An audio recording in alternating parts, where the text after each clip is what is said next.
Hey, everybody. You like that intro? Just come running in, sitting down to welcome everybody to the video. I am HB Harold Branch, and I am happy to be here with you all after a lovely day, a beautiful day, a phenomenal day because I am here, I am alive, and I am strong enough to continue the journey, the process, the fight. I'm able to process information. I have the use of my body to move me forward throughout the day. I honor those around me. I'm grateful for God's presence in my life.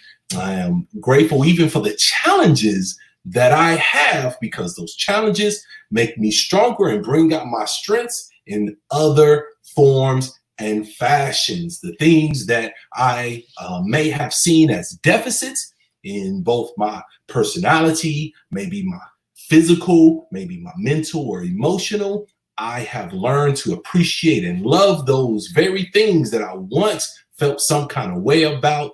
I realize I don't have to be normal because normal doesn't actually exist. It is something that people made up that no one actually fulfills. So all of those things, even though we got a long way to go, makes me grateful to be here with you today and makes it a great day, regardless of any of the challenges that may exist. So I'm grateful to see you all. Brendalyn, good to see you. Brenda, good to see you. We got 25, 24 people watching us right now. Let me introduce to you my co-host, the psychologist of the year in my book. I know she does research, so we got to have.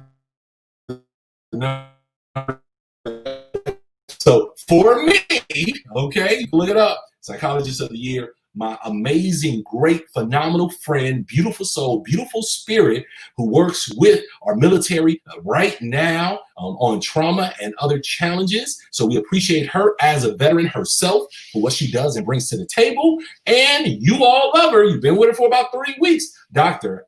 Angela Kenzslowe. Man, I can tell you this. If you have any type of down mood, low energy, and HB introduces you, you'll be like, what?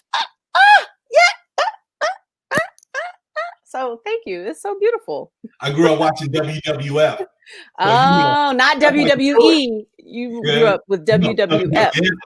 I'm back in the day, Macho yes. Man, Hulkamaniacs in the house. You know what I'm saying? Coco Beware up in the show.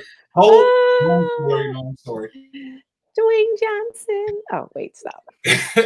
That was before Dwayne Johnson. I'm just saying. Right. I just need to share this with you. I know we talk about self-care and winding down and finding things to give them joy. I got some phenomenal things this week outside of my amazing gifts I got for Father's Day, like this shirt, right? But I got some amazing things. Daddy. I have to go this way so I can see the screen. My glasses. The kids, the babies, they love me and I love them back. I got a couple things that what's up, people? Good to see you. I got something, a couple things that just really brought me a lot of joy. Number one, I got the Sanford & Son collection. Wow. How many seasons? The whole series, every season of Sanford & Son, I now have on DVD. Super excited. Lamont, right? Also has Lamont. I also have What's Happening. Not What's Happening Now, but What's Happening? The original What's Happening. Wow. All the series. Super excited. My Martin series, I got all the seasons. They just showed up. This is amazing because I had it in living color and I've been watching that and it's been awesome. And last but not least, I got an old school Nintendo with the actual cartridges. Wow. So I'm happy. Had probably nothing to do with what we're talking about. It makes you feel good. Look how much energy you have just talking about that, right? So when we talk about things that bring us joy, it just kind of adds a little pep to our step. So as you were saying all that, I'm going to admit, do not. Where's this going? Do not laugh. But if I were to ever get the full Little House on the Prairie, I would be very happy. And that has nothing to do with my hair tonight or my hair covering. Yo, that was when you started saying Sanford and Son. I was like, I want Little House on the Prairie. Laura Ingalls. But look, I'm not mad at you because we did grow up in a time where everyone watched TV because it was only like maybe two. Yes. You know what I mean? The big floor models. So you had to share the TV watch. So everybody. No, I liked Little House on the Prairie. Say again? I said I liked Little House on the Prairie. I used to have to watch Little House on the Prairie because my granny watched it. No. You watched it because you had to because your granny watched it. Right. I liked Little House on the Prairie. I respect that. Thank you. I respect that. But look at how we're laughing and look at the joy. And you know what? I think this bleeds us right into our topic, which is getting energy back. Yes. So, you know, what happens when you have been totally drained? I mean, you're done. And you finally just say, shut it down. I'm not answering the phone. I'm not talking to folks. Yes. I can't do anything else. We've all been there. How do you rebuild your energy so you could come back better to, you know, engage another day? Yeah. So there's a lot of talk about introverts and extroverts, right? And oftentimes, I'm going to just use me as an example. Oftentimes, most often, well, let me ask you this. Well, you know me. So if you didn't know me, if you just knew of me, what you see and what's out there, if you weren't part of my circle for all these decades, sure. Would you think I was an extrovert or an introvert? I would say you're an extrovert. And I am absolutely an introvert. So I'm an outgoing introvert. So what does that mean? That means that while I'm able to do this, I love being on stage. You know, my undergrad is theater. I love doing public speaking. I love training. I love teaching. I love engaging others. And that I'm giving my energy. I'm giving energy to that audience. I'm giving energy to those who I'm instructing. I'm giving energy to those who I'm doing training for. And so in order for me to regain that energy, I have to spend time alone. That's how I recharge. So it's great. Here I am. This is all wonderful. And then I go off on my own. I read. When COVID wasn't here, you will catch me in a movie theater often by myself. So I can just, oh, you too? I didn't know that. Absolutely. So I don't have to talk to you. I'll go have a spinach dip at Hillstone with a glass of wine by myself, take myself on a date, and I get to just recuperate. Yeah. An extrovert, whether they enjoy speaking on stage or what have you, that's not what defines an extrovert. An extrovert, they get their energy from other people. Right. So being around others, they're getting the energy from them. So that's why for some people who are an introvert, communicating with someone who's an extrovert, it can become very draining because not only am I giving, but they're also taking. And that's not negative. It's just being mindful and then saying, okay, you now need to get your energy elsewhere, and I'm going to have to go ahead and retreat. And so you'll find a lot of people who we think are extroverts really do get their energy from being by themselves. And so truly down to their core, they're an introvert. Yeah. I shock people when they find out how much I need to and like to be alone. Yeah. And they're like, but you're so good with people. Yes. Has nothing to do with it. Yeah, I would tell people I'm socially awkward. It was like, no, you're not. I said, but I'm a nerd. So I just study behavior and like, okay, now you smile. Like So people have been a study to me. You know what I mean? yeah. People have been a study to me because I would often do the wrong things and just be the weird guy, right? So I had to study it in order to do the right things. But after open mic, if people that hung out after home base, I would literally lay on the stage, so drained. Mm. Nobody could ever get in touch with me on the Monday after a home base. Because you had to recuperate. You had to get your energy back because you gave everything to everybody else. And I enjoyed giving. Yeah, yeah, absolutely. Giving it, but then I'm like, time for me. And it really hit when the quarantine hit. Mm-hmm. It's like, man, I don't have to make excuses not to go play. Like, I don't have to feel bad or justify not showing up. Like, yeah, because I would go out of creation because at some point, sometimes your absence says as much as your presence when people know you. So you want to support and you don't want them to take it the wrong way. Yeah. And that could be a challenge because they're like, man, you didn't come to my thing. I was like, because I was in a coffin trying to get vampire sleep and rest. Yeah. So thank you for making that distinction because a lot of people just think if you're good in public, you're automatically an extrovert or you're good with people. And that's not the case.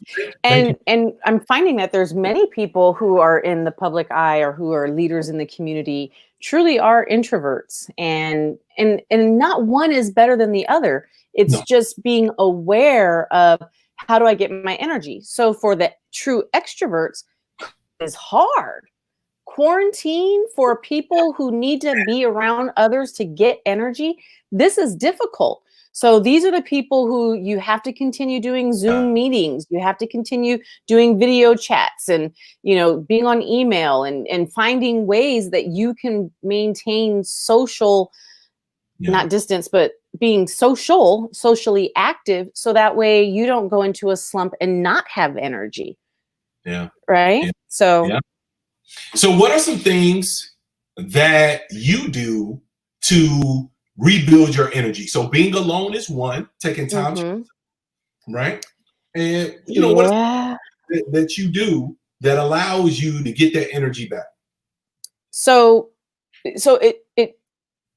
I do rest. I found that resting for me is good. Now, resting doesn't mean I get in the bed. So when I wake up in the morning, I make my bed and I don't get back in the bed until it's time to go to bed. Like literally, like there's nothing that's it. So I'm not a napper, but I will retreat and allow myself time to recuperate. Because just like we talked about the first week that we started doing these nightly decompressions, if you have chronic stress, if you allow that stress to keep coming at you, that cortisol level is going to be increased. And so with that higher cortisol, you're looking long term to increasing your opportunity for additional medical disorders. And so being mindful of that, I have to create boundaries. So I have to rest. Okay. I'm getting better at that, right? Creating boundaries, as we all should be getting better at that. And so it's easier for me now to say, no, I'm sorry, or not even I'm sorry, but no, I have another commitment. Right. And it's okay if that other commitment is you doing absolutely nothing. Because what are you doing? You're allowing yourself to recuperate, you're allowing yourself to rest, and you're allowing yourself to get that energy. For some other people, getting energy is going and working out. And so we have to find what's best. And so if you take the time, think, when do I feel most energized? Or when I'm feeling down, and I don't mean down low mood, but just kind of depleted or fatigued, what typically do I do other than coffee? What typically do I do? And actually, research shows us that a 20-minute nap, what I had always my entire adult life called a combat nap, that's for a whole other reason, but we do know research tells us that a 20-minute nap is better than a caffeinated drink. So if you're at work and that 2 o'clock hour hits, which scientifically that is a time for us to want to take a siesta, if you're able to just close your eyes for 20 minutes, set that alarm, because if you hit 30 minutes, then you're going to be even more groggy. So that 20-minute nap, Yeah. you I'm a know, big time you'll napper. get that energy back. Big time napper. Yeah. Big time napper. And even if I have like a really emotional conversation, that drains me, because like just really emotional scenarios, really deep convos, you know, real heavy stuff. Like I gotta go to sleep. You know, I gotta take a quick nap, and then I wake up and it's almost like a new day. It's like I tricked myself. Yeah. Okay, I'm waking up, so now it's new. Everything is new again. Everything's If it was just a few moments, people laugh at me. I could literally sit in the chair and do a 20-minute. I think it would come from being able to go to sleep in church. Grew up in a Baptist church, Greater Rock Missionary Baptist Church, 700 South Independence, Chicago, West Side, for all my family. But I used to be able to sleep in church under any circumstances. In a Baptist church, that takes skill. That does take skill. That takes skill. That does take And skill. so I've been a napper ever since. Thank you, Reverend Floyd D. James, pastor. And so it's 8:15. it is. We haven't done breathing in a while, so I'm going to encourage everyone to take a moment, focus on your breaths, take that deep breath in through your nose, and allow that breath to fill your lungs all the way to the bottom, and allow that belly to come out, so you're getting that true belly breathing. And if you do that throughout the day, you know, 3 or 4 breaths a couple of times a day, and then you'll start to see that it's a little easier to relax and it's a little easier to rest, because we allow our body to come out of that fight or flight, that sympathetic nervous system being engaged. So Thank you very you thought much. we were about to breathe, huh? We're over time. We're being respectful. I went in. I just started breathing, because I was going to be like, I like to cook to relax. And I'm like, oh, breathing. Nah, it's like a trigger now. Breathing is the close. So everyone, we appreciate you all chiming in, and we hope these little bitty nuggets, and that's all we're offering. That's all we're trying to give. It's just little nuggets every day. It's not the amount, it's the consistency of the thing. And it's this consistency that can change habits, change attitudes, change perspectives, and be the key to learning and growing. And so a little bit every day is all we're offering. So we hope that you're happy with the little bit we offer today, because we know we're out here battling big fights every day, trying to decide what discussions to even participate in, what to ignore, when to educate, when to block. It's a lot going on right now. And we know that you have to be warriors out here. And as warriors, we know you're out here fighting, but we also understand true warriors don't only know how to fight, they know how to heal. And that's what this is about. So find a way to get your energy back. We will see you back here tomorrow night. Same bat time, same bat station, nightly decompression with Dr. Angela Kenzslowe and HB. Peace. Okay.